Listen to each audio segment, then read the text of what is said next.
हरे कृष्णा। तो आ गई है मोक्षदा एकादशी, जो कि माघ महीने के शुक्ल पक्ष की एकादशी है। तो जो ये माघ महीने के शुक्ल पक्ष की एकादशी है, मोक्षदा एकादशी, इसकी महिमा है ये है कि वो अपने हमारे जो पितृ हैं उनको भी मुक्ति देती है नरक में से। तो जान लेते हैं इसकी क्या कथा है। प्राचीन काल में वैखानस नाम के राजा राज करते थे। वो बहुत ही अच्छे राजा थे, विद्वान राजा थे और अपनी प्रजा को पुत्र के समान प्रेम करते थे। एक दिन उनको बहुत ही बुरा स्वप्न आया। स्वप्न में उन्होंने देखा कि उनके पिता नरक की यातना भोग रहे हैं। ये स्वप्न देखकर वो बड़े ही विचलित हो गए। सुबह उठकर उन्होंने विद्वान ब्राह्मणों को बुलाकर उनसे ये प्रश्न किया कि मेरे पिता नरक में यातना भोग रहे हैं, अगर मैं उनको यहाँ से मुक्त न कर सका तो मैं एक अच्छा पुत्र कहलाने के लायक नहीं हूँ। मेरे जन्म का कोई उद्देश्य ही नहीं रहेगा अगर मैं अपने माता पिता, अपने पितरों का उद्धार ना कर सकूं।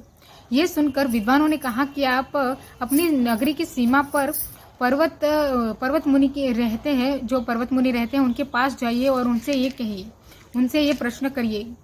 वो त्रिकाल ज्ञानी हैं और वो आपके प्रश्न का उत्तर देंगे। राजा उसी समय पर्वत मुनि के आश्रम में चल पड़े।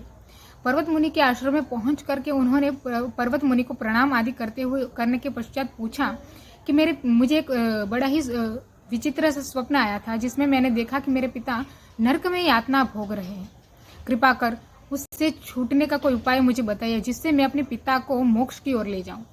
तो पर्वत मुनि ने कहा कि मोक्षदा एकादशी आ रही है। आप मोक्षदा एकादशी का व्रत पूरे नियम और श्रद्धा से करेंगे। अगर आप अपने पिता को समर्पित करते हैं तो तत्काल ही वह जो आपके पिता हैं वो नरक की यातना से छूट जाएंगे। तो जैसे राजा जो थे वो सुनकर तत्काल ही अपनी नगरी की ओर चल पड़े और जैसे ही मोक्षदा एकादशी आई उन्होंने नियम और श्रद्धा पूर्वक मोक्षदा एकादशी का व्रत किया। और मोक्षदा एकादशी व्रत करने के पश्चात जो भी फल था वो अपने पिता को समर्पित कर दिया। उसी समय राजा ने देखा कि आकाश से पुष्प की वर्षा हो रही है और अपने पिता को एक दिव्य विमान में बैठकर वैकुंठ की ओर जाते हुए और राजा को आशीर्वाद देते हुए अपने पिता को देखा। तो इस प्रकार वैखानस राजा के पिता की मुक्ति हो गई और उनकी जो कष्ट थे सो सारे समाप्त हो गए। तो ऐसी है मोक्षदा एकादशी की कथा। और मोक्षदा एकादशी के दिन ही गीता जयंती भी मनाई जाती है। इसी दिन भगवान श्री कृष्ण ने कुरुक्षेत्र में अर्जुन को गीता का ज्ञान दिया।